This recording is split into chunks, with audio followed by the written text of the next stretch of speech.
sangat gembira pertemuan tadi dengan perusahaan-perusahaan terbesar ya di Amerika dan di dunia.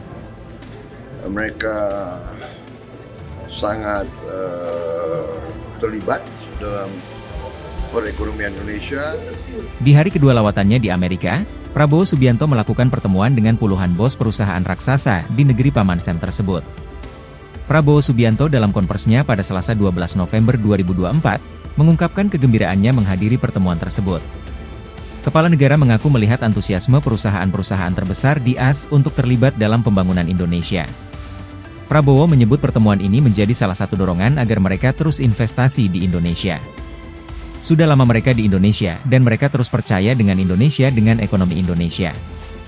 Dan saya juga dorong mereka untuk terus melakukan ini. Download Tribun X sekarang, menghadirkan lokal menjadi Indonesia.